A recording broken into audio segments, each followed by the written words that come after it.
Yes, everybody. Hope you're all doing fantastically well. It is myself, Connor. We are back with another stream. We are streaming all the time at the minute. It really is crazy. I hope you're all enjoying it. I hope you got the review, the preview, the opposition preview last week with Chris Reeve. It all seemed to go really well. You guys are absolutely loving the debrief, which is, it's amazing to see, really, the consistency you're all loving. The guests, the two who are on every single week, you're all loving as well. So without no further ado, there's 160 of you already in here. Make sure you comment in, make sure you're liking, make sure you're subscribing if you're new. Without further ado, I'll introduce the boys and we're going to get into some Leeds chat. Brownie, KG, boys, how are we doing? KG, I'll come to you first because it seems as though Brownie's just disappeared. Yeah, all good, man. All good. Good 3 points on the weekend and we move on. Yeah, great 3 points. We'll try getting back in. Hold on. Here he is. Back in. It seems to have frozen. I can just see him on there. Just give us a wave, Brownie. He's in the background. Okay, right. So it's just me and KG this week. Now he'll be back. He's coming. I can see his face now. Here he is. Here he is. Oh, wow. All right. Yeah, I think I'm just about there. Do you know what? I tried messing about to make it a bit more, the internet better, and it really didn't work. It's actually better than it was before, to be honest. Like in the chat room before, it was a little bit spaced out, but you actually look crystal clear now. So it worked. Huh? There we go. Boys, anyway, KG, after the win at the weekend, what have you been up to this week, mate? Anything else? It just been leading up to this Leeds game, just tense and nervy. I mean, mate, I'll be brutally honest with you. This Norwich game, I know we've been speaking about it in our WhatsApp group, but it was a nervy game, mate, wasn't it? I was leading up to it and I was a bit of a sickly feeling, I'm not going to lie. Yeah, I mean, listen, you know what's good is because all three of us have different opinions, but it's all respected. And that's the beautiful thing about this panel. Like, we can all say our piece and it's just all love after. So that's the good thing, what you're getting on the show. But yeah, I mean, in the week, I wasn't all that well. I didn't even do an Arsenal review, so I didn't get to talk about that. But up until the game, what made it more of a need for 3 points was the results that happened on Saturday, because all of a sudden we see Burnley win, we see Southampton get a win, and it just made the game, even though Norwich should be there to be beaten, like if we come out with a point, it's like, no, that won't be good enough. So for me, either way, it was 3 points or it wasn't a good result overall. And Norwich proved that as well in their play, because they did have most of that first half.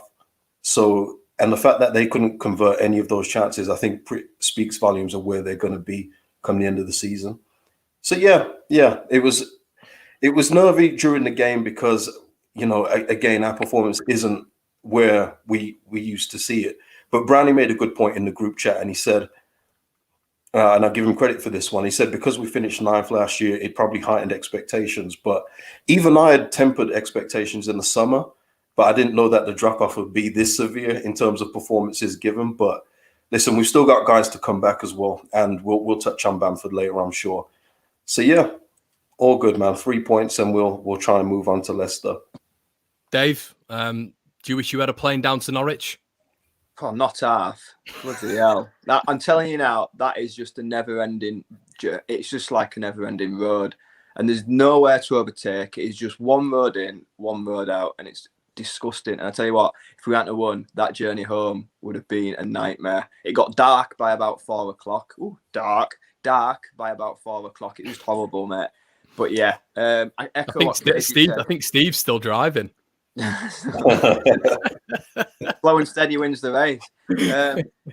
But yeah, I echo what KG said. The results on the Saturday just made that. It was already a must win anyway. But going on the performance, I don't care. On the way down, we were saying in the car and chatting to fellow fans, I wasn't asked how we won that game yesterday. We just had to win it. And I think Daniel Farker mentioned it after they got smashed at Chelsea. Leeds was a game they had to win. So they were well up for it. Not saying we weren't well up for it, but it was not an all or nothing game for Norwich, but 8 points adrift already now. They had to win that. And I think you could see that. They came out straight away, straight at it.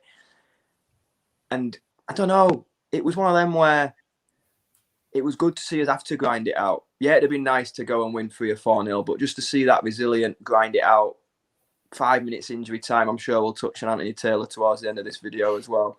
It was just good to get that 3 points over the line, mate. Yeah, the doctor. I think he's a frequent on Cage's channel. Thanks for coming over, brother. Got COVID, feel awful. Not as awful as Harrison. Do you know, I just saw the COVID bit and I thought, God, I hope he's all right. And then I just saw the Harrison bit at the end. Man, the doctor's regular. Whatever. You saw the Harrison bit first, and then the COVID bit was just, oh, well, hope he's okay. No, you know what it is? It's a long-standing thing with myself and the doctor, because I've defended Harrison. He was convinced that he would be in that group that are just not good enough. And right now, Harrison's not doing any favors for me backing him. So he just keeps on digging in and just, sticking it to me. But, as Bielsa said, Harrison will shine again. I hope so. Please, please. I've got a little twist on the Harrison James. I can't speak tonight. On the Harrison James thing, I've got a little bit of a. Can you keep that under wraps so we can keep people toward the end? Yeah, not a get out of jail free card for them, but a possible reason. Okay. Well, we started the game, fellas, a little bit different. I think we went 3-5-2 to match Norwich up. Pascal Strauch made an emergence as well, which I think we're all a bit surprised by. KG. I mean, overall, mate, I think we're talking about in the group chat, aside from Ayling and Bamford, I was relatively happy with that lineup. I would have still probably at this moment in time played James and Raphinha on the wings and put Rodrigo behind Gelhardt to start the game.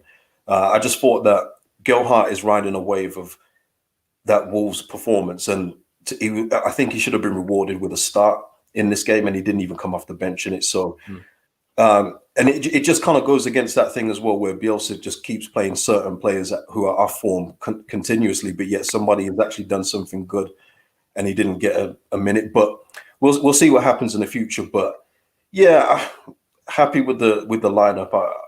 I don't know. The Shackleton thing at right back's not really working at this moment in time, and I think we'll probably talk about the overlapping fullbacks thing as well. But yeah, I mean, it's against Norwich. With all due respect, it shouldn't have taken so much to beat Norwich City. I'm sorry, it shouldn't have. No. I could have gone in goal for Leeds yesterday. I know we scraped a 2-1 win, but did Melier, after kicking out for a corner, did he really have much to do? And I've seen Daniel Farker today say they should have won the game. I mean, I'm not sure where he gets that from. We weren't great, but I was surprised looking at that we had 13 shots, 6 on target. I was surprised at that, but that just showed a bit of dominance for me. I thought the second half was better than the first. And I'm going to shock you. I'm going to surprise you all. I thought Roberts did all right when he came on. He won headers. He played a few balls in behind. And I just think with Gelhardt, does he get as out? And from that, I mean, is he an out ball? Will he hold it up? And I don't know. Does he need someone alongside him? He's an unbelievable talent, and I really hope we can get him into our system. But there's an element of Eddie Nketiah there with me. He's an unbelievable player. But he just couldn't get into our team because it was not that out ball. And I think that's why Roberts came on, because Roberts was putting himself about in the air. I want to see what Gelhardt's like in the air for me. But yeah, probably a bit shocking. But I thought the Roberts substitution was baffling at the time. But when you actually see him winning his headers and stretching them, I thought he did all right, to be fair, in the small space of time he was on. Yeah, I mean, I think the general performance is an interesting one to touch on. I just want to get a scope on it straight away from you guys. KG, I'll come to you, mate. I mean, I said it in my post-match, really. It's a win, but I think there's also a results bias in football, and I think we all naturally get like that. There's a good result, and we all start to think to ourselves, this is the turning point, and that's a football fan, and I understand that, and we've got to keep this positivity, of course, because that's going to get us through this, with alongside the quality on the pitch and obviously what we're doing behind the scenes and stuff like that. But overall, mate, what did you make of the game? Did you think Leeds deserved the victory? A, I guess, and B, were you happy with the performance? I mean, the first half for me was Championship plus Raphinha. The game was like a Championship game, and I'd watched Reading versus Bournemouth a couple nights before, and that game was way better than that game. You could tell that that was two teams that were low on confidence and just knew that this game they couldn't lose. That's what the first half was giving me. The lack of quality was evident in the first half yet again. But overall, yeah, I thought we deserved to win it in the end. If Norwich were a bit more clinical, if they had anything about them up front, they could have been 2 or 3 up in the first half if they'd taken a couple of their chances. But that's why, I mean, you don't really get nervous with people like Norwich. But if you're given chances like that next week to Daka, Iheanacho or Vardy, it might be a different story. But listen, the first half wasn't good. And again, it's just like the Wolves thing where because we've got a positive result, people just forget about that first half. But listen, we're gonna win. We're gonna win ugly sometimes. There's nothing wrong with that. What I've done is I've just tempered my expectations at the minute because the team are generally in bad form, and I'm just now trying to just go for the positive results being what we're after, not the swashbuckling football that we've been used to. I think we probably have to just temper that for a bit until a few of our players are back from injury and the rest of them are back in form. Yeah, but I want to say, Connor, Struijk was excellent on Sunday. I picked him out in the group chat, but I thought he was terrific.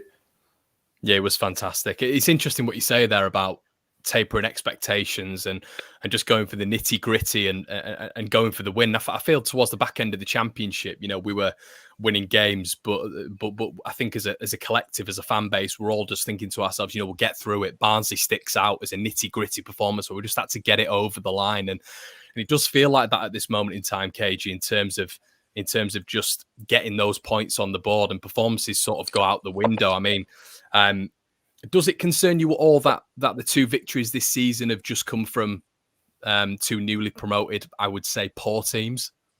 Yeah, of course it does. I mean, it can't not concern you because generally the top half of the Premier League and maybe up to 12 is good quality.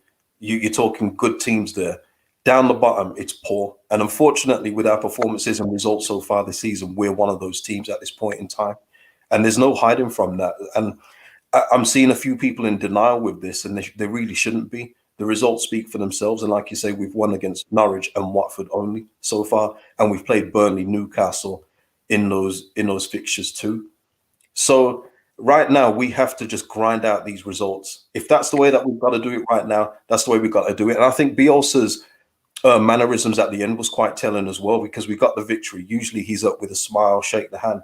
He looked like he was like, thank God we got the 3 points today. I think even he felt that bit of pressure this week. So this is what we're going to have to do from now on. And I'm coming round to that now. I'm not expecting the one-touch, beautiful football that I've been used to. And it's been brilliant. And I think that's another thing as well, because we've been used to it under Bielsa for so long. It's kind of hard to go back to thinking that we need to go back to those gritty days and hope for the best and things like that. But that's what we've got to do right now. Brownie, what are your thoughts on that, mate? I'm going to flip it on its head. I mean, yesterday it had a playoff feel to it for me. It was that nervy and cagey. It felt like a playoff game, and definitely Championship.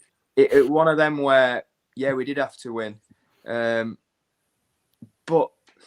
Cagey's right. The results speak for themselves, but so does the league table. And we're level on points with Villa. We're 2 points behind breath of fresh air Brentford. We're 2 points behind this new look Vieira Palace, yet we're dog shitting in a relegation fight. And that is where we are. We're closer to 11th than we are Norwich. That's fact. And we're doing all this whilst not playing well. And I mean, yeah, it is blindingly obvious we look to Raphinha. We look to him all the time, and I've seen this Raphinha FC. But everybody else has one of them. Spurs, Kane. Palace, Zaha. Newcastle, Wilson. You can go right through the league. Villa last year, Grealish. Brownie, take them out of their team. Brownie, if we're looking on that though, if I even look at, I mean, when them Burnley, players don't perform, if I look at a Burnley, I can even look at their lineup at the weekend, and I can think McNeil, I can think Wood, I can think Cornet. I look at Palace and I think, yeah, there's Zaha, but then there's Conor Gallagher. You know, there seems to always be a secondary person in the lineup. And I think right at this moment in time with Leeds, it's just so blindingly obvious. Everything has to go through Raphinha. And I just see it as... There we are, level on points with Villa, 2 points. But Brentford have been getting plaudits galore. They're the new Leeds, I heard at one point. They're the new Leeds of the Premier League. They're 2 points in front of us. And yet we're this not good enough. We're not playing well. No, we're not playing well. But if we're not playing well and still in and around them teams, I mean... We've got no Bamford, and it's blindingly obvious that we're playing with no focal point. Literally yesterday, we played with 4 false number 9s. They were just interchanging all over the place. And I mean, if you look at the others, Burnley are where they are. They've got Wood and Barnes. Newcastle have had Wilson back. Southampton have got Adams. Brentford have got Tony. Villa, they've had Watkins to replace Ings. They've all got a focal point, yet we're in and around them without ours. KG, what are your thoughts, mate? Well, I just want to let the wider public know that this is what the group chat is like between these two. These two will go back and forth, yeah, about what every other team is doing. They're like those kids at school that don't do very well, but then say, yeah, but Dale got a D. You know, one of those. I don't KG, but isn't that why we compete? To compete with other teams? No. Otherwise, the league not there for a purpose. The league table is there for a reason. It's there, Brownie, but we weren't doing this last season. Like, we didn't care what other teams had. Nah, when we was 8th, 9th last season, we weren't looking at other teams going, well, they've only got this. We was just flying. We was doing our Leeds thing. But because we're 17th right now, people are looking at Villa and all of this stuff. But listen, Villa are probably closer to a managerial change with what they've got. You know what I mean? So we've seen Spurs today with Nuno going. And also with Palace, that Zaha thing is gone now because they've got Elise, they've got Eze coming back soon. They've got some good players in there. They've got that midfielder that we shall not speak of. I'm just pointing it out that, I mean, it's all been all over the media. Leeds' worst starts of Premier League since the year dot. Palace's best starts. But the spin for Palace was it's been their best start. Yeah, Brownie. 2 points above us. That's yeah, what I'm trying to bosses. But what I'm saying is that I don't care what other teams are doing. I care about us. I'm not bothered about other teams right now. It's us that we need to focus on. And I think that looking at other teams is kind of it's a little deflection of just saying of where we are right now. It's like saying, well, look, we're allegedly doing bad, but look, they're not doing so much better. So doesn't matter. If we're doing so bad and really up against it, and so are the others. Because I mean, we're 8th in the form. After that, we've lost 1 in the last 4. By the way, we've only lost 1 game in the last 4 league games. Yet we're doing so bad. I mean, I was the first to come on here and absolutely hammer that Southampton performance because it was a disgrace. But when you step back, I agree. The performance yesterday, first half especially, wasn't good. But we have only lost 1 in the last 4, and we're not playing great. So for me, I'm taking a positive out of that. When we do get a Bamford back in, I mean, I'm sure we'll get on to Shackleton. Yesterday's first half, it was so nervy. At times, it was like, I'm not sure how it looked from the TV, but it was literally a back 5. It wasn't a 3. It was literally a back 5. Shackleton didn't go over the halfway line. There was the 3 centre-backs. Well, Stroit was dropping in to make a 3, and Dallas and Shackleton. It was like, we'll have 5 defenders and 4 strikers running around up front. It was just so like offense, defense. But second half, it I wouldn't say clicked, but there was a little bit more cohesion with it. But just going right back to it, the performances haven't been great, and obviously yesterday wasn't ideal. But I don't want to keep comparing to other teams. But if we're doing bad, what are they doing? If we're level on points with these teams, Brownie, what I will say as well, you have to also look at you're talking about media response to Brentford and everything else. Listen, we know that when you talk about Leeds United being in the bottom 3, you're going to get clicks, you're going to get attraction. You talk about Palace being the bottom 3, no one cares. Talk about, but when you talk at Brentford, it's you're championing the new project. It's seen as a good thing. Yeah. But when Leeds United are doing badly, the media will jump on it, and rightly so, because and you'll see a lot of Leeds fans definitely reply back to these things as well, so they know it works. It's clickbait, I agree, but I was just sort of like trying to. Yeah, it has been a bit of a bleak period, I was just comparing Brentford are this breath of fresh air. Leeds are doom and gloom. There's 2 points between us. I mean, come the weekend, we could be the gap could create. We could be above them. Who knows? It's just I don't think it's as bad as it feels, if that makes sense. It does feel bleak, but I honestly, it's I say Saturday. Yesterday, it was so obvious, and we'll touch on the Harrison and James situation. They get into the box. It's touch, and checking back and losing the ball because there's nobody in the box. There's nobody in there because we haven't got our number 9. Rodrigo drops deep. I mean, against Wolves, we started with Dan James down the middle floating around, but he naturally drifted wide. Yesterday, it was Harrison. It was like, Harrison, you have a go this time. He started down the middle and he naturally drifts wide. Rodrigo drops deep. There were so many times in that first half where Raphinha, again, I mean, it is down Raphinha's side all the time, get into the byline and there's nobody in the box.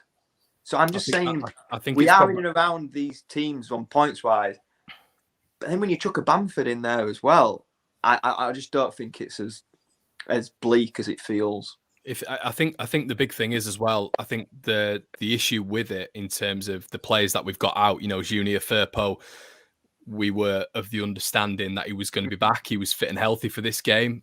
We've seen this rhetoric with Leeds before in press conferences where players are supposed to be back. It doesn't happen. Luke Ayling was only supposed to be out for a couple of weeks. It's now gone longer and longer and longer. And Marcelo Bielsa was quoted as saying the other day that there's no return date for Ayling and Bamford yet. So hopefully that is just around the corner. But I think the nerves with Leeds fans at the minute is, you look at the problem.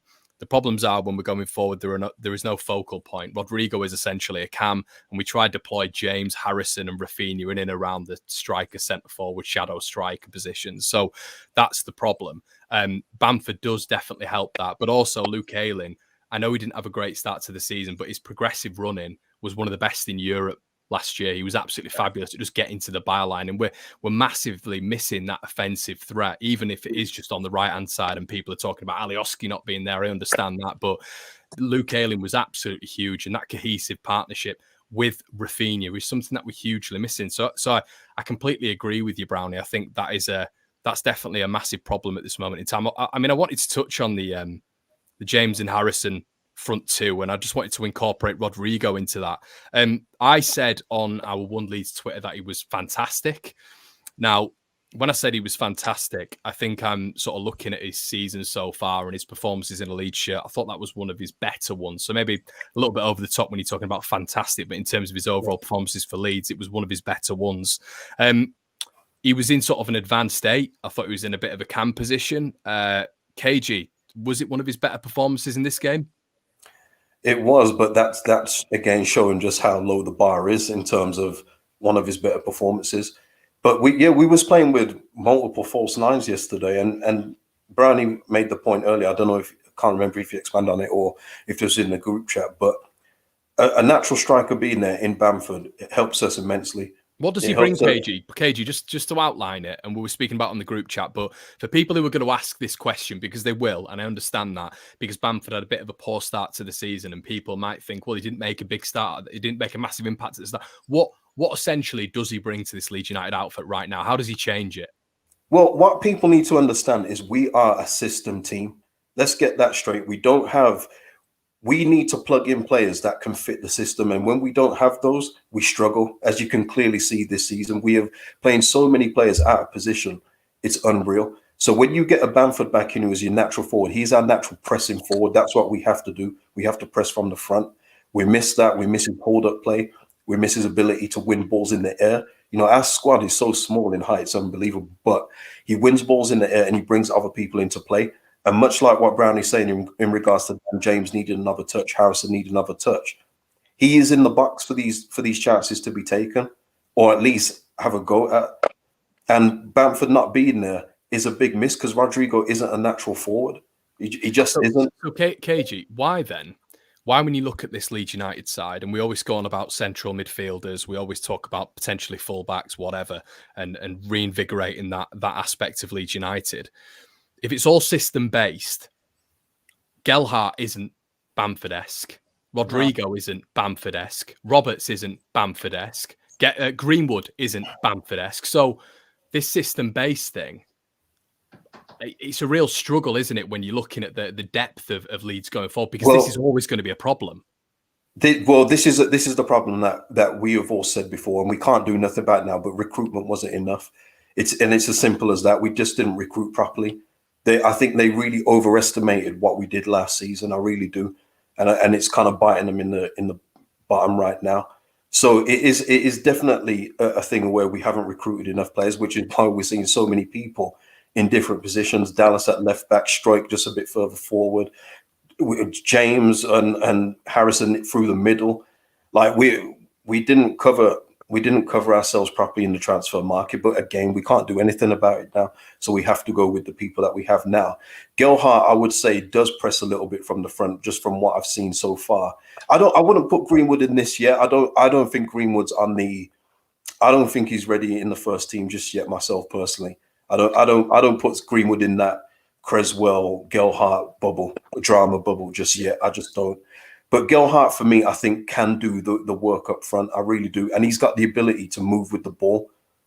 And he's a threat with his striking. And again, when you're asking for a backup to Bamford, I don't think you can ask for much more.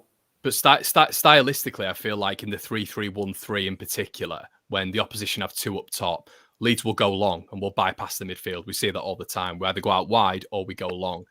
I feel like we've seen doing that more often. Yeah, 100%. And I think the Fulham game was a clear example of it. And I think Gelhardt came on in another game as well, where I can't quite. It might have been the Arsenal game. It might have been the Arsenal and the Southampton game. Yeah, where it was just balls over the top, where potentially Bamford would get more joy. And when I talk about system based, it's someone who can replicate when Leeds go long. You know, we're able to work off that tall striker who's decent in the air. And Gelhardt, he isn't that. When Gelhardt's at his best, clearly, when he gets the ball, turns, and is able to run a la Wolves when they sit back. What I will say just quickly, it's system based, but you also need players that can come in and plug and play. And you're not going to get an exact replica of Bamford. You're definitely not going to get a replica of Raphinha. But it's about having that quality in depth, where it shouldn't really matter so much. And I think that's what we're seeing now, is that we've seen overall that our depth when our key players are out isn't all that good. So, and again, that comes back to recruitment, which again, we can't do nothing about right now. And that's, I mean, I think you hit the nail on the head there. I mean, that's what I was touching on with the Gelhardt. I mean, I think he's an unbelievable talent. I think he's unbelievable, and I think he will be a really good player for wherever he plays. But that's why I was likening it to the Eddie Nketiah situation. He's an unbelievable striker. He scores for Arsenal, but it's that system, cog in a system thing. And he has come on in games where it has just been a hopeful pump ball forward. I mean, what's he meant to do with that? But touching on the wingers, I think it comes from both ways. You were saying about Bamford, what does he bring? I mean, if you think you're a centre half and you've got nobody in the box to mark, you can go out and close you can go out to the winger and close him down. So the James and Harrison have got the fullback and another centre half coming out to them, doubling up, because there's nobody in the box for them to worry about. And I think it comes from behind them as well. Look at last year, you'd have Harrison and Pablo or whoever was pulling out to the right. You'd always have someone bombing past them, overlapping for fun or underlapping. And this year, I mean, we just don't. And I don't know if that's we're trying to be a bit more defensive and we're not going as gung-ho. I don't know. But, I mean, yesterday, I think Shackleton went over the halfway line once in that first half and it went straight out of play. Raphinha tried to play him in and there just wasn't that cohesion there. And on the other side, we've mentioned it before, Firpo just doesn't like to go forward. And I just think... Caging his chocolate milk. No. It's a smoothie, man. It's a smoothie. I just think from the wingers' point of view, they're not getting anything coming up behind them, and there's nothing in the box to cross it to. So that for me as a winger, and I'm not excusing them because both of them they've not done enough. Harrison's not hitting the numbers of last year, and the whole round passing has been poor. Completely get that from everyone, but on the flip side, they've got nobody coming up overlapping from behind them, and they've got nobody in the box to hit it to. So what are they meant to do with it? Yeah. And just on Harrison as well, I mean, I think I mentioned it yesterday, but it was quite obvious that, I think it was after like his third really blatant misplaced pass to the opposition. Like he had his head in his hands and everything else like that. The guy is just really low on confidence right now. Yeah. He's not the only one, by the way, but you can see that the team in general are pretty low on confidence, which is why we're talking about lumping balls up to Gelhardt, Meslier kicking it long, even though we're not winning any of these headers. It's a confidence issue as well. Massively. I mean, yesterday, you probably would have seen this on the TV, but when the players came out for the second half, obviously they were coming over to the end where the Leeds fans were, and before the game had even started, Cooper, Dallas, who else was over that side? Phillips. They were all going like that to the fans as if to say, come on, we need... They knew how big that game was yesterday. They knew how big that game was, and I think it probably will have looked nervy. It was nervous to watch. I mean, them scoring 50 seconds after we scored just showed how nervy that game was. So by hook or by crook, yesterday was just about 3 points for me. Can I just say on this platform as well, it's so, because we obviously knew that there was something up with Stuart Dallas, we heard the whispers and everything, but didn't want to comment it. And he come out this week saying, he's had a bereavement, he had COVID, which everyone knows if you've had COVID is a real handful to get back from. But the bereavement itself, it's in his hands for him to say, I feel good playing. It will take my mind off it. But again, recruitment is saying that it hasn't really worked out and we should be keeping him out for a bit. Although he has got better over the last couple of games. But shout out to him just for playing through it as well. Yeah, big up to Dallas for playing through, and he deserved that chant at the end as well because he's been amazing for us so far. Yeah, and I just want to say as well, like I don't have the playbook on it, but I did have COVID, and my entire family has had COVID, and it's horrendous. It's absolutely horrendous. So from a personal perspective, getting back to that fitness level, getting back to that Bielsa style fitness as well, lads, in the Premier League, in the best league in the world, that is definitely a valid caveat that we have to apply to quite a bit of our players. I mean, we've seen it with Click now. With Click, I think it's been, and I want to get your guys' opinions on this as well. Please get in the comment section below. There's 450 of you here live with us, guys. If you wouldn't mind hitting the like button, get your comments in. We'll try and read them out as much as we can, and subscribing, of course. Colin, before we start, thanks for the donation, mate. Evening, lads. Tyler runs towards the corner flag when he comes on. Can Brownie show him where the goal is? Leeds 2, Leicester 1. Leeds. I mean, I don't want to. Yeah, I'll say it. I mean, even I've scored past Tim Krul. So what's Roberts playing at? Yeah, listen to this. Not only once, but twice. Shall we touch on Click? And I thought that was a nice little caveat because we know I think Click suffered with COVID twice actually, which is horrendous. But I think with the the introduction of Forshaw, it's actually quite interesting now, isn't it? When you're looking at someone like Matthias Click and when you're seeing Adam come on, I think it's a valid point, to discuss this when we're talking about the midfield, having a bit more control in there, being able to tick it over quite nicely. And we know that Bielsa's a huge fan of Adam Forshaw. KG, is this, in your opinion, a little bit of a changing of the guard? We've seen Click be poor now for me a long time, a few spells, but a fully fit Adam Forshaw, do you think he's going to be featuring regularly for this Leeds United side? Well, again, this is what we've got, so we've got to discuss them. But right now, with Forshaw, the way that he's not doing anything special. He's not going to give you box-to-box performances. But what he does is he gets possession and he'll play a simple pass just to keep things in control. That's what he's doing right now. And at the moment, with the way that we're playing, with our one-touch hot potato stuff, it's actually quite welcome. Obviously, I want better in there, but I will say Forshaw right now is giving us a bit more than Click, because when Click's on the pitch, it's like there's no one there. And I'm really sorry to say that because I loved Matthias Click as well when he was coming up. I think we all did, KG. We all loved him. Yeah. I really love the guy. I love his personality and everything else like that. But this isn't a sentimental business for me. This is my club. And right now, it's just not happening for him. So at this moment, if we can get something more out of Forshaw right now, then yeah, it's got to be him over Click. Can I just say, I mean, I know Badrazani sent a tweet out about the midfield have been Forshaw and everything. For Bielsa to stick with him for nearly 2 years of him being out, Bielsa rates him as well. And do you know what? When he came on, it was like, oof, but I thought he did really well, Forshaw. He was everywhere. He was defensively. At one point, he was the furthest man forward as well. Raphinha, Yeah. I think it was, nearly got him in.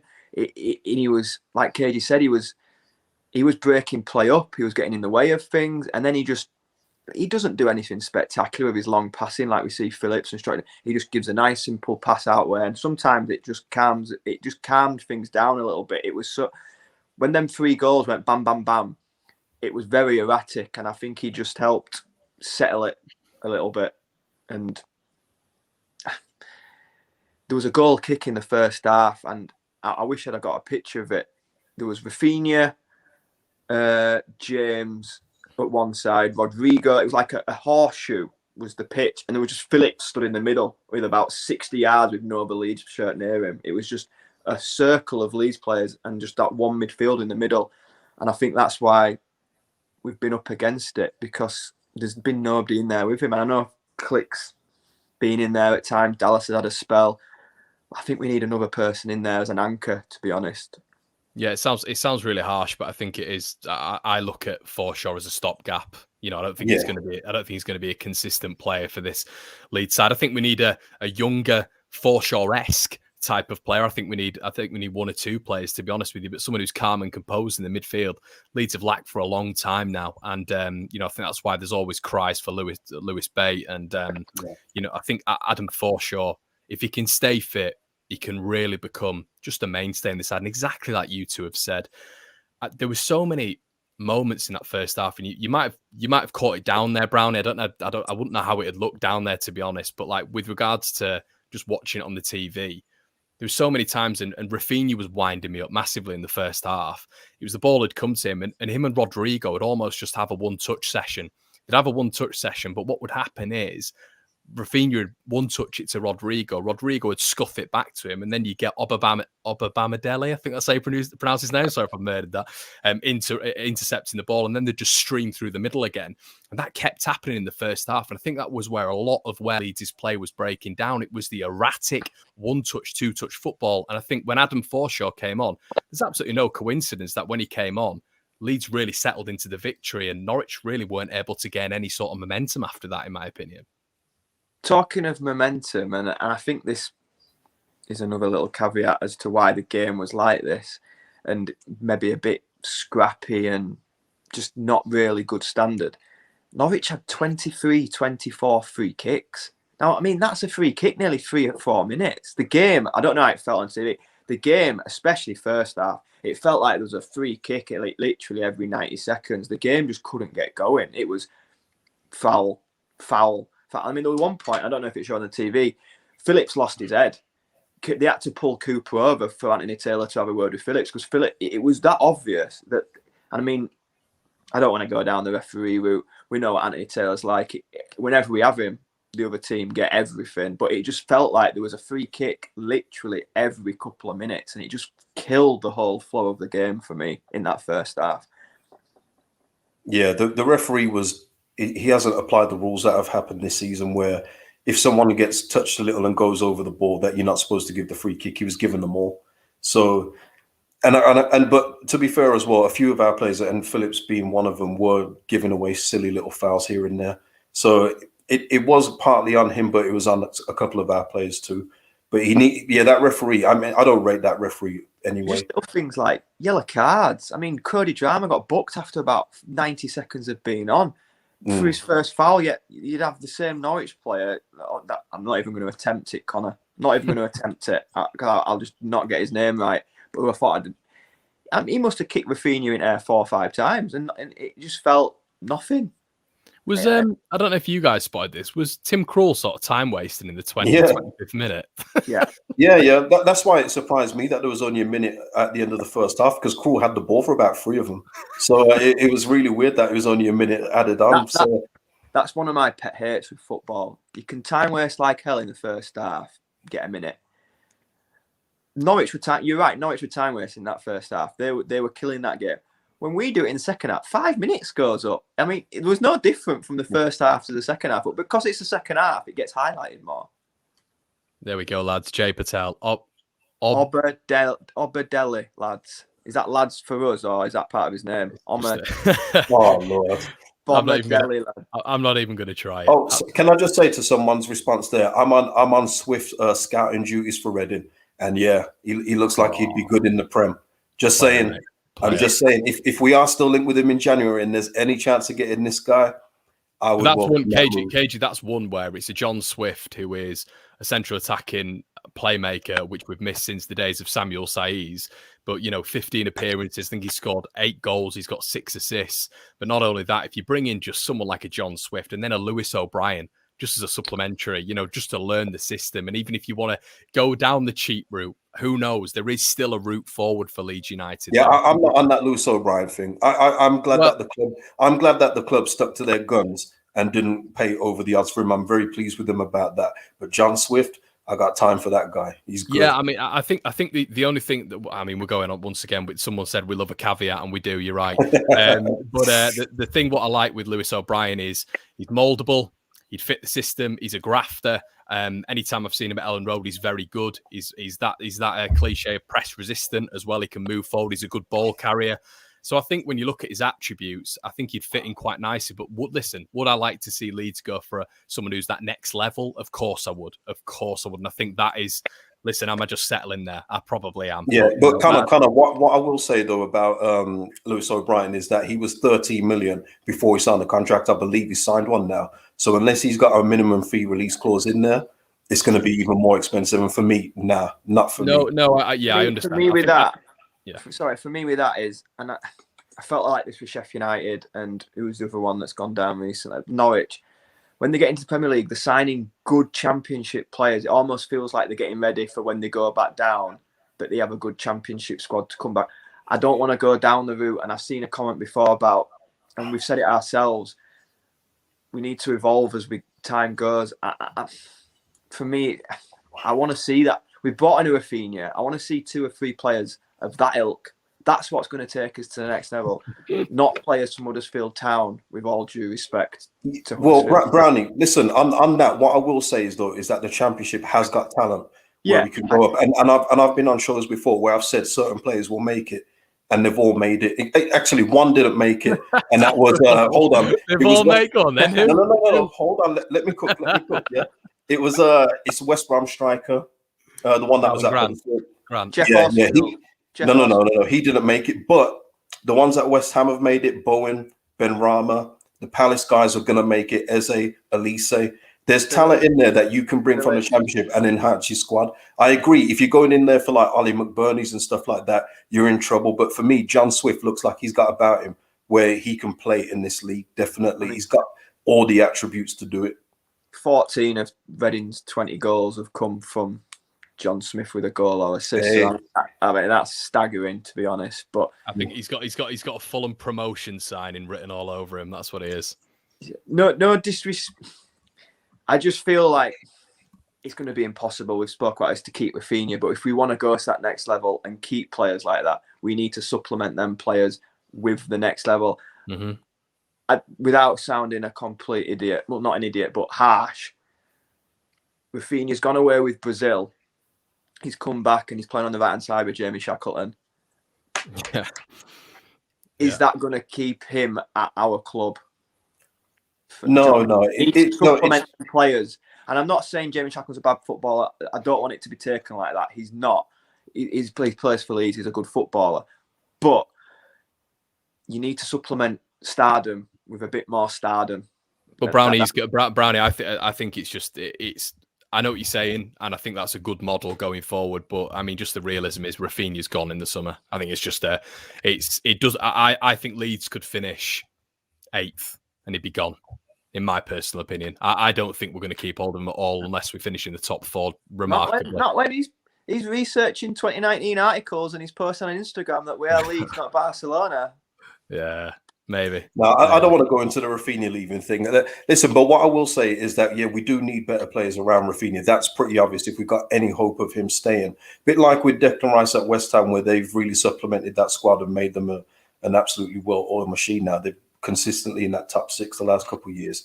So yeah, we do need better players, and we're not going to do that by signing subpar ones. But for me, there are gems you can grab from the Championship and make it work. And he'd just be one. It's up to the club to scout and try and find another gem like they've done with Raphinha, Gilhart, etc.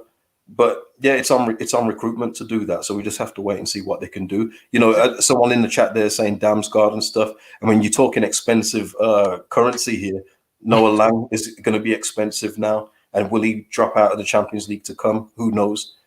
So, yeah, it's all about finding the talent and seeing it fit around your team. Touching on recruitment, just finally, because obviously I've pinpointed early on in the show about Bamford being a massive part of why we are where we are with us not having him. You obviously said there's no return date for him, which is a massive concern for me, because without that focal point, our wingers haven't got anybody to hit. We haven't got that out ball. We haven't got that press. Do we go out and get a proper number 9 in January? And they've got to do. I think they've got to do something. I don't think they will, though. Yeah, I mean, I said it in the summer. I think we've always needed another striker just for competition itself. You can't have somebody being the main striker and knowing that his place is so secure. I think it's bad for him. I think it's bad for the team. I think you've always needed a backup striker that makes that striker think, maybe I can't be out this long. Maybe I need to get back a bit quicker, etc. So he knows when he's ready to go. He's coming back straight in the team. Yeah. Lads, what I wanted to talk about as well is Leeds' press. I don't know if this is a thing anymore. I just want to get your opinions on it. I mean, for a long while now, I think the second half of last season, I think there was a real adaptability when it came to Leeds United. 7 wins in 10. I think we all saw a huge difference, coming up against the top teams, Spurs, Chelsea, Man United, Liverpool, Man City even. And we hugely adapted, and I think there was definitely a lack of press in those games.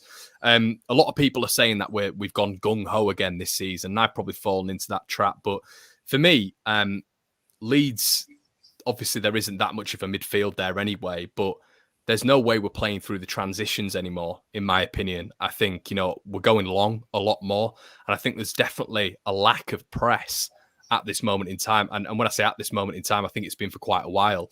Have Leeds changed their style of play, KG, or do you think that Leeds are still a pressing team? It's just maybe personnel that is affecting this. Again, I think it's the confidence issue. They look like they're pressing, they look like they're running, but it's not with the same intensity as it was in previous seasons under Bielsa.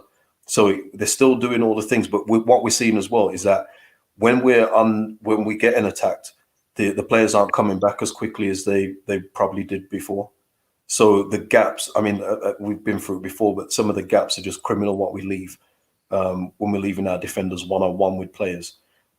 So again, I think it's a confidence thing with them. I just think that the press is a little bit all over the place.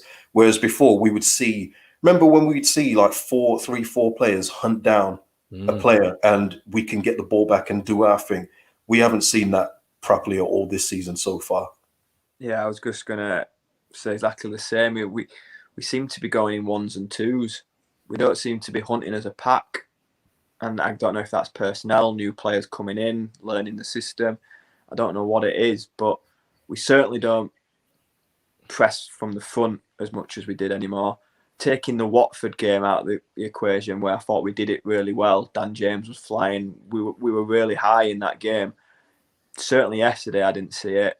And it just seems, and I don't know if that was due to what I said earlier on in the first half, where we seem to have like a back 5. We seem so deep. We seem so retreative. Is it an attitude of we can't lose, don't lose? It felt a bit like that in the Newcastle away game when we were drawing. It didn't feel like, go on lads, we're going to go and win this. It felt like, let's not lose it type of thing. It's more of a retrieval than whereas last year we hardly drew any games. It was either we won or lost. There was no in between. And whereas this year it's a bit more standoffish for me. Yeah, Lee Wakefield has said that he feels the possession seems to be a lot lower this season too. I think it's a really good comment. And Jed Halpin's also attached to that. Seems like we can't pass the ball, and that's the problem. KG, you said earlier on about it being a hot potato. I think that is the perfect way of putting it, to be honest. Yeah, and I said it on my review, and it seems a few of my viewers agree with me. But it's like we mentioned before about some players just liking the fact that there was no crowds last season, and I do think, and I genuinely do believe that a couple of players are feeling the weight under the crowd. Of course, the company line will always be, "We miss the crowds. We can't wait to have you back." But even a footballer, a present footballer, a professional footballer, said that some of the players do prefer it without crowds, and I do think that counts to a couple of our players too. Massively. I think that's what we said earlier about last year being a bit false. And if we were having this season in our first season, would we be as doom as gloom? We'd be thinking, fucking hell, we're finally in the Premier League. Do you know what I mean? This is us. It's nitty gritty. We've got to stay in it. Whereas because we were 9th in a false year for me, everybody was behind closed doors. All the games would have felt like training games, much more relaxed, playing with more freedom. Whereas now, I mean, yesterday was our first away win with fans. I think it's like you said, Brownie, as well. Oh, I think he's gone. There we go. Sure, I'll be back. But yeah, I think it's like you said earlier in terms of, when we were playing Norwich, you're getting Cooper, you're getting all of our players, Dallas, and all this sort of stuff going up to the Leeds fans at the start. And you do feel, KG, that, I mean, last season there were wins, there were losses, there were wins, there were losses, but there were definitely points last season where Leeds were in, we need to get a win here. We do need to get a win to get this, the monkey off our back sort of thing. And maybe the pressure cooker of a crowd is definitely getting to them. I mean, the biggest sort of the biggest teller for that for me was Burnley away. Burnley away was a real, went into that atmosphere. It seemed to hamper us down for a little bit, but Southampton was the big one, KG. Southampton was so out of form, and they seemed to, as I said earlier, it was just an acceptance, wasn't it, from Leeds? And do you think it really does play a big factor then? Interesting, psychologically. Yeah, absolutely. I mean, we can even talk about the Newcastle away. They were literally on the ropes. They were out of form. They want their manager out. They wanted their owner out at the time. They were there to be had, and then we let Newcastle do our game on us, and it got their crowd up. It got their crowd into the game to the point that when it was like the 89th, 90th minute, we were passing it around at the back, looking to get out with a draw, which is very much unlike us. Again, another thing that has changed from last season. It's definitely something there. I can just see it in a few of their faces. I'm not going to mention names because it's unfair, but you can tell there's a few players that are feeling the weight of the crowds being there again. And I guess we felt that in the Championship, didn't we, KG? At certain points, the weight of the crowds really did hamper Leeds in some aspects. Don't get me wrong, it drove us on, definitely. Yeah. But, I mean, you look at when the crowds left, KG, we were on fire. We were on apps. I've never seen Leeds in the Championship have that level of form. When it was the shackles were off, it was, playing freely. It was so different, wasn't it? It's because it's like, again, it's like one of the players said. He said that a guy just loved that there was no crowd because anytime that he misplaced a pass or lost a dribble, there's no one there with a big sigh. There's no one there. You can just reset and go again. And obviously, you can't do that right now. It's back to regular schedule again. So yeah, it was always the way. I could see I think everyone could see last season when there was no fans. There were certain players that were absolutely thriving in that. There was loads thriving in that kind of arena, but they can't say it out loud, of course, because the fans are everything. But yeah, but Connor, there's just so many things that have changed so far this season, and that's why, like I said at the start of this, I'm just going to temper in terms of performances now, and just hoping that we can get results right now. Because like I say, long story short, we're 17th still. And we still got to get above some of these teams that are allegedly worse than us, but really and truly, they're not at this minute. But I don't think we're going to go down. I really don't. I think when it's all said and done after 38 games, at this point in time, that we're not going to be one of the 3 worst teams. And Raphinha is a big part of that as well. Yeah, he is 100%. Gail says we didn't lose the last 10 games, did we, last season? I don't know. I don't know about that, but we was going strong because we beat Spurs, we drew at home to Chelsea and Man United. We was doing really well. Man City away, of course, that beautiful result. So here he is. He's I think he's, I don't know. He's still white on my screen. He's been having a few internet issues as David. We're back. Hey. Here he is. Okay, now I think that's a perfect segue. lads. Leicester coming up at the weekend. Strangely, you look at, and this, I guess this sort of adds to Brownie's point earlier when he was talking about, I don't know what KG was saying in terms of not comparing to other teams, but I guess, when you look at, let's say, a Villa recently and Aston Villa going 2-0 up against Wolves and losing the game 3-2, playing West Ham, losing 4-1. It's weird because when you look at Leeds' performances against those two sides, we were sort of writing Leeds off, especially against West Ham. And I definitely was against Wolves. You guys might not have been. But Leeds competed with a whole host of injuries. Are we looking at this Leicester side and thinking this is going to be another sort of elevated performance in front of the Ellen Road crowd? Or are we looking at it as point-blank realism and just saying literally, they've got Tielemans, Harvey Barnes, 3 up front, like KG was saying, Daka, Vardy, players littered all over the pitch, and it's just an outright loss. What are we thinking with this game, KG?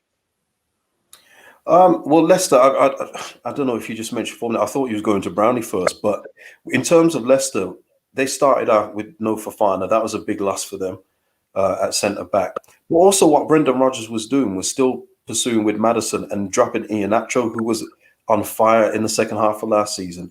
And for some reason, he's only just reintegrated him back into the team and he hasn't been injured. So I'm not sure what that was about. They had a bad result against Arsenal. I had somebody in my comments saying that Leicester weren't impressive against Arsenal, but that's an outlying game. There's still a quality squad. I don't know at this point. I can't really judge it at this point. I want a couple of our better players back, in all fairness. I want Bamford back. I sound like a sport kid. I want Bamford back. But I do. I want him back, man.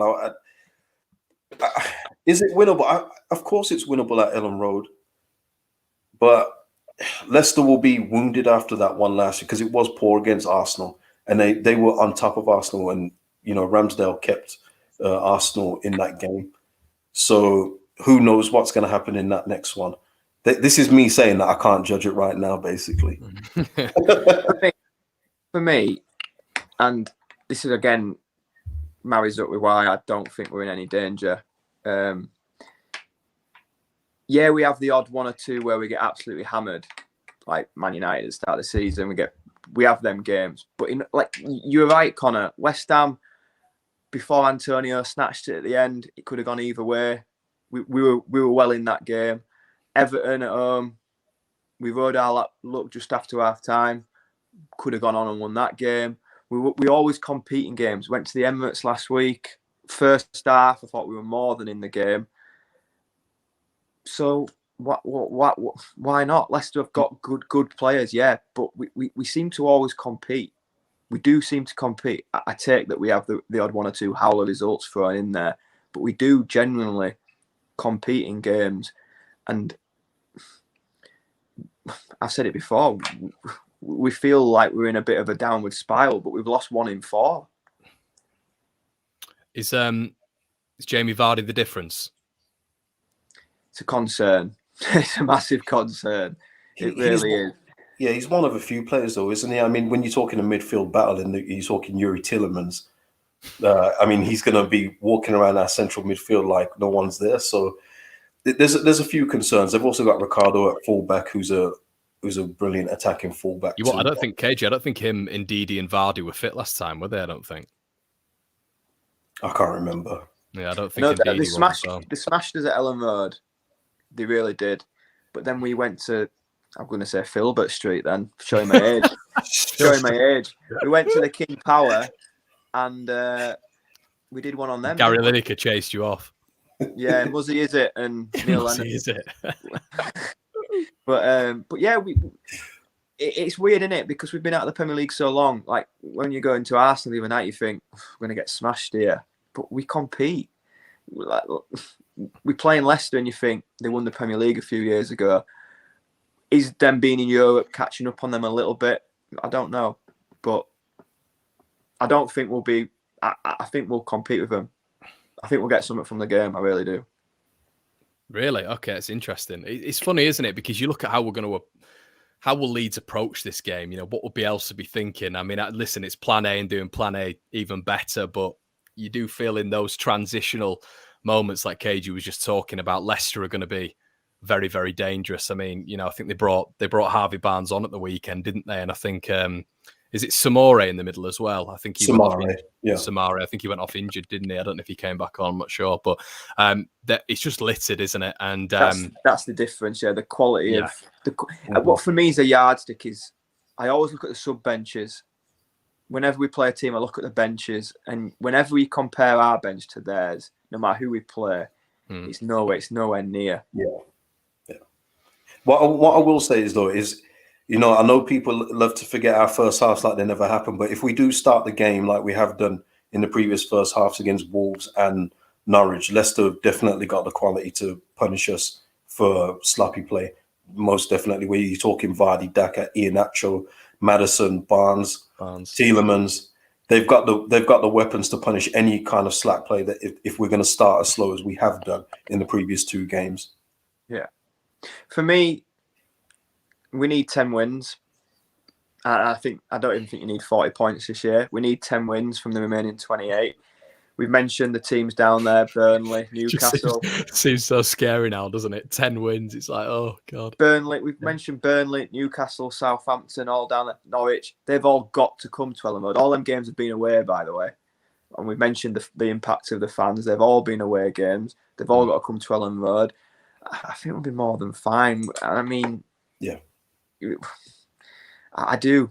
I really do think we'll be more than fine. With where we are, and I know, Cage, you don't like to compare with teams, where we are without a focal point. Without a focal point.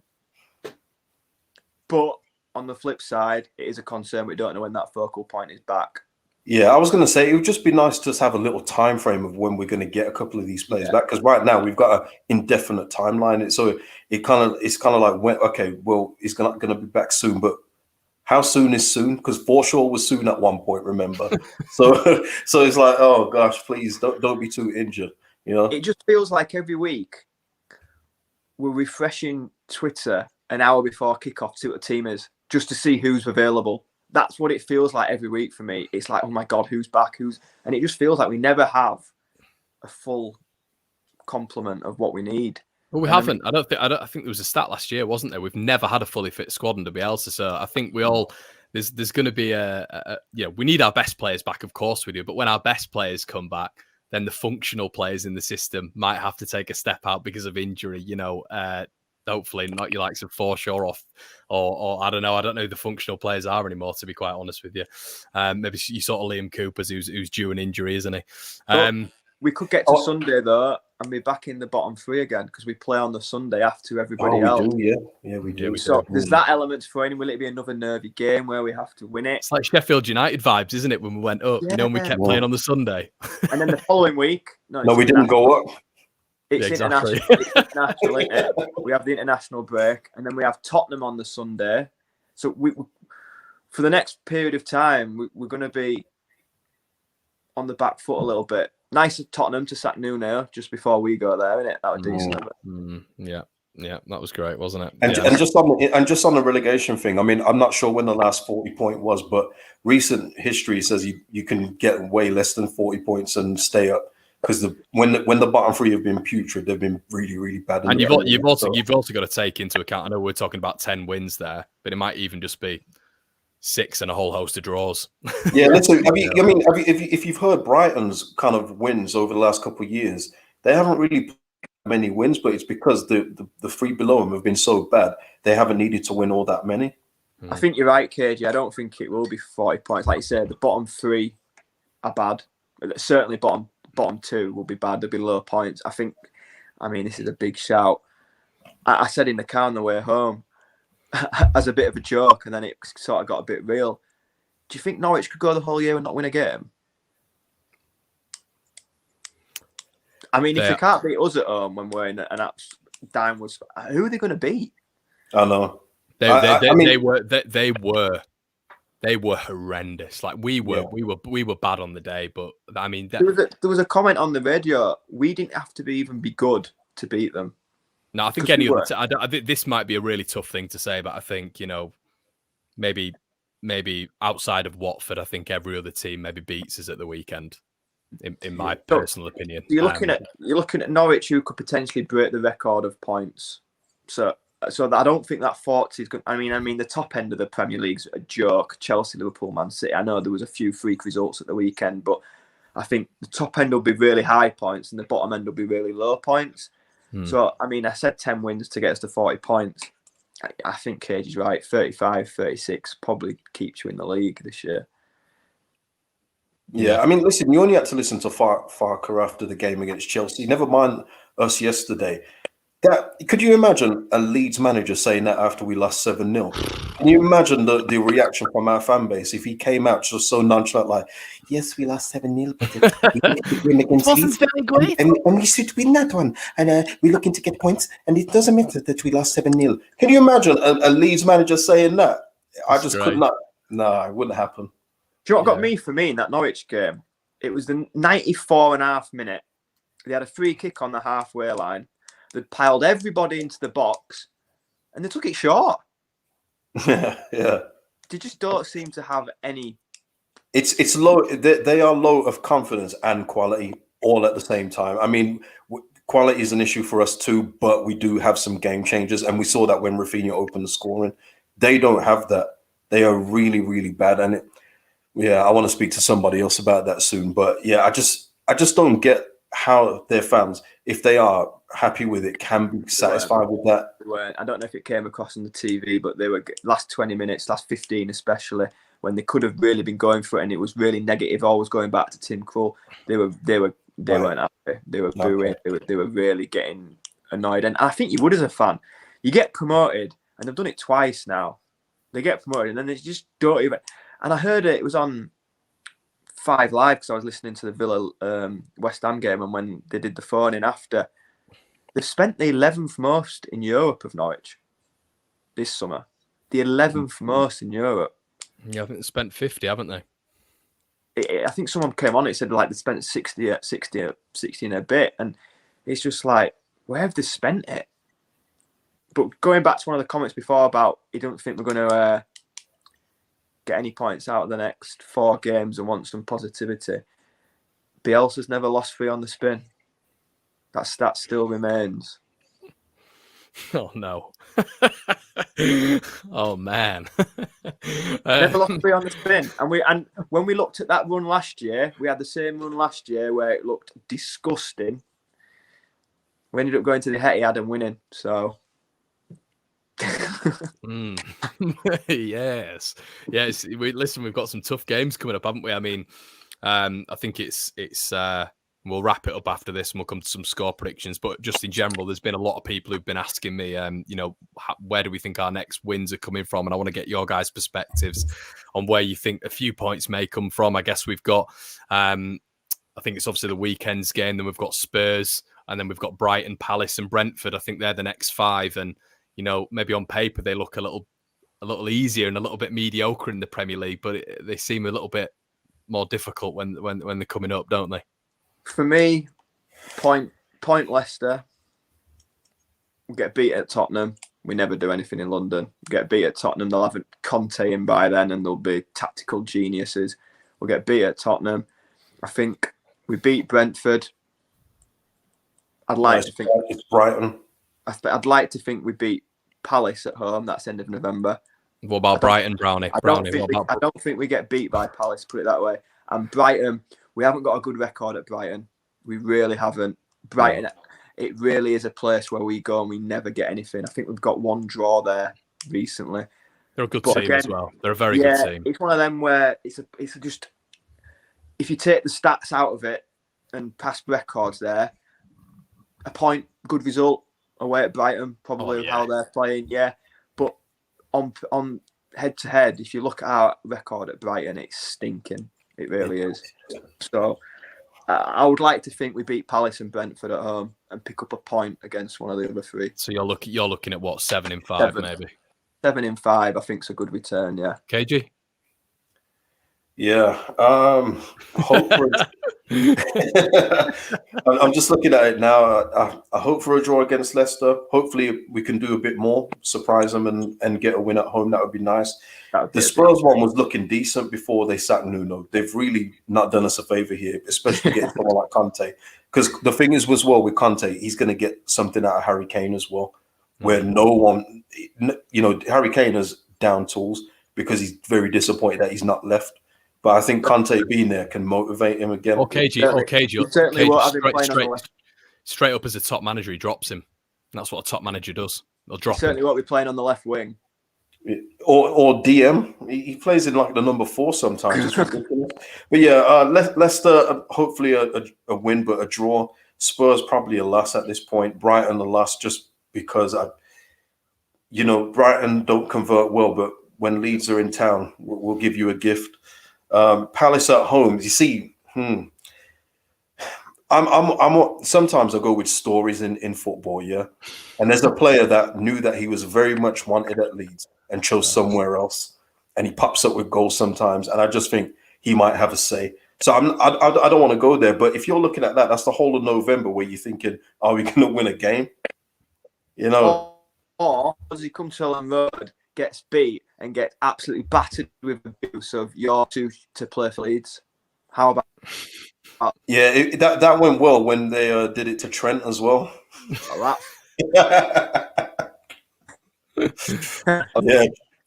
Yeah. They did it to Dan James as well, didn't they? I think when he was at Swansea, it actually really rattled him, I think. But lads, there we go. We've been going. This is the longest one, 1 hour and 12 minutes. Thank you so much for everybody who stuck around. 500 of you in the building.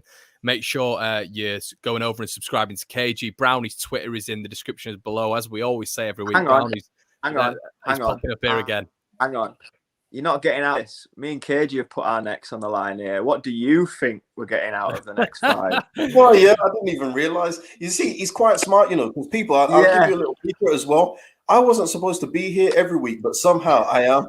So Callum's a very smart guy. I think next, we'll win all 5, to be honest. Now, I will go with honestly, it's difficult when we've got this group chat, guys, because you're going to think I'm Mr. Flip-Flop. But I will go with, on this platform, I will go with a... you can say no points if you want, Connor. No, I'm going to go with a draw at Leicester. Weirdly, I've got this bit of optimism with Leicester. I don't know why, and that's why I've been leading a lot of questions towards Leicester for some reason. Spurs, I agree. I agree with KG. I think we'll lose that one. I can see it being like the first game last year when we're not really in the game, to be honest. Brighton, I think we'll lose that as well. Palace draw and Brentford draw. So I think we'll get 3 points. Yeah.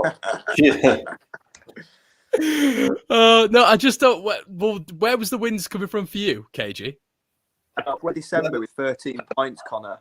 We are in a bit of trouble, mate. Okay. The wins. Palace. Maybe I'd chuck Palace in there. I think Brentford are a bit of a difficult proposition at the minute. Maybe Palace. Well, what I will say is that October, I thought we could possibly go unbeaten. So hopefully the guys will just flip this all on its head, and November is an absolute steamroll, and they just come out swinging. That's the main thing. That would be a great thing to happen. Yeah, I'm going 7. Definitely. From that 5, I'm going 7. Good stuff. That's why we have you two on here. But yeah, lads, thank you so much for joining. Everybody, you've stuck around for so long, as I was saying before I was rudely interrupted for no reason whatsoever. Yeah, so make sure you check out KG's, Brownie's Twitter. KG's channel is definitely worth it. Go check it out. Brownie's Twitter is always a laugh as well. He's always picking a fight on there, so go check it out.